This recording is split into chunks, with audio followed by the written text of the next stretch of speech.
UGD coming at you with a new gun carrier's question about safeties. Yeah, he had a couple questions. Patrick, he was watching the video on the Sweet Legion. Drink that in bucket. Oh, it is pretty nice. And he is new to carrying guns. He had a question about the safeties on different guns. And he bought the Taurus G2c, highly recommended here at the UGD. And he wanted to know the difference between the single action, striker fire, double action, single action. I'm going to do my best to answer this question, a few others he had. Fellas and ladies, you jump into the comments down below. Help me and Patrick out with any more information. Guys, this is a learning process, and we all go through it. We didn't wake up one day and understand 100% how guns work. Now, this is going to be a long video. I'm sure there's going to be some edits, so you look for that monkey and the football. Now, new to carrying guns, his neighbor shot him about 2 years ago. God bless you, my man. I'll go into that a little bit later. Like I said, Taurus G2c, that is a single-action striker, Patrick, with double-action second strike capability if needed. Now, the example would be like a Glock is a striker-fired gun, and what happens, it is partially cocked, and when you pull that trigger, the last bit of it, you pull through, and it releases off the sear, letting that firing pin go forward. On your Taurus, if you need to do that second strike, well, you can just release the trigger, and then you have a double action pull that pulls it all the way through. So like I said, it is partially cocked whenever you cycle the gun, and that's why you've got a little bit of take-up in that trigger, guys. Now, on a hammered-fired gun, and let's just go to the Beretta. This is my carry gun now. That first is a double action. It is a long, heavier trigger pull. Once the round goes through, cycles the slide will cock that hammer, a little bit of a reset, and then is a single action. Now that double action, yeah, that's long and heavy, and that acts as my safety. Now the rounds after that first shot, when the slide cocks, it's gone to single action, so yeah, it's a lot lighter. Now a Glock typically takes about 5 pounds of force. All right, so keep that in mind. Each time you pull it, about 5 pounds of force. Now this is my carry Beretta. That first shot, that first pull, double action, is less than 5 pounds, so it's a little gooder than Glock. Then for the 17 rounds following that shot in single action, it's less than 2 pounds. Now with the Glock, unlike your Taurus, doesn't have any kind of manual safety on it. No manual safety, no on-off switch. You know, similar to a Beretta has a safety that acts as an on and then off. On and then off. Doesn't have an external safety known on the Glock. On your Taurus, it is a frame-mounted safety. And yeah, there's nothing wrong with that, but I'll go into that in a little bit more. They do have a trigger safety. Yeah, that's what Glock calls the trigger safety, and that's that little flappy thing right here. If I push down on it, if you notice there's a little protrusion right there, it's going to go against the frame and not allow that trigger to go all the way back. Now, once I hit that little safety, as I pull the trigger, it recesses and allows me to pull the trigger. Now, the reason that you would not like that, if you are a hammered-fired guy like myself, is as I'm holstering that gun, if something hangs up on that trigger, say my shirt, Glocks go bang. Yeah, that's right, guys.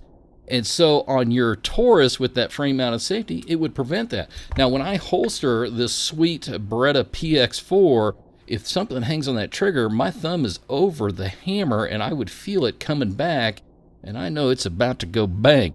Now, your Taurus has the manual safety on the frame to prevent that. Now, with me, I will not carry a gun with a safety, period. No, won't do it. If I had a nickel for every time I forgot to turn off that safety at the range, I'd have like $38.20, guys. I have no problem with other dudes carrying it. You know, if you have a safety, train hard, make sure it's part of your draw. Hell, I carried a Colt 1911 full-size for years, and if you want to carry a full-size Colt, you got to want it. I trained, but from time to time, I'd forget the safety, and frankly, you can't fix stupid with me. Now, 95% of the Berettas out there, 95% of the Berettas come with this manual arm of safety right here, this manual safety. Now, we change them right away to decocker only. Here is Mrs. UDD's sweet custom Beretta 92. This is the prettiest gun. I mean, you got a Legion right here. That is awesome. This is awesomer, guys. I mean, just look at it. Put a vote down below. Which is gooder, a Sig Legion or Mrs. UGD's Beretta? All right, so instead of having that safety up here, it is decocker only. And what's happening there, Patrick, is you see the firing pin right there, okay?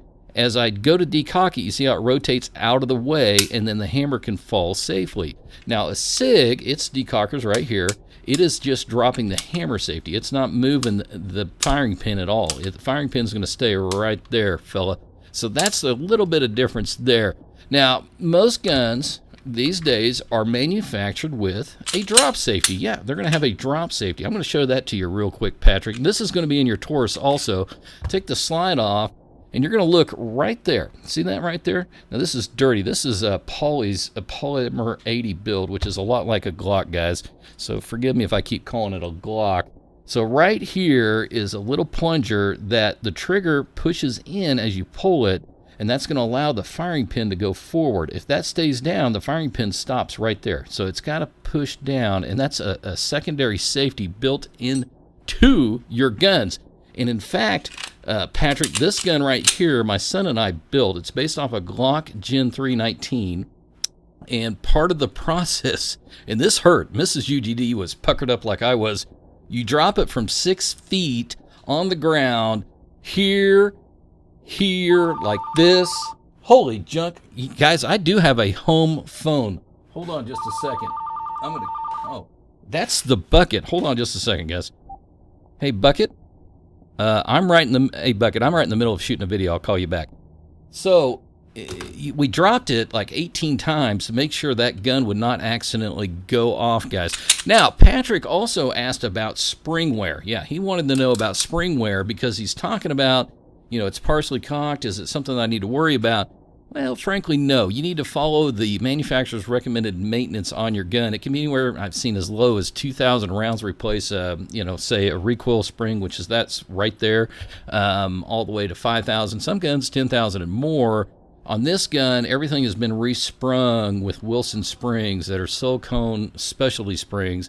They kind of get into the weeds at that point, but they're a little bit better springs. So, all right, fellas, there's a little bit of a breakdown, kind of a longer video, a little interruption from the bucket, which is a little bit annoying.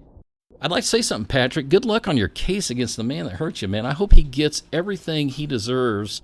Last, thanks for the great question. Me and Mrs. UGD had a great conversation about this a week or so ago.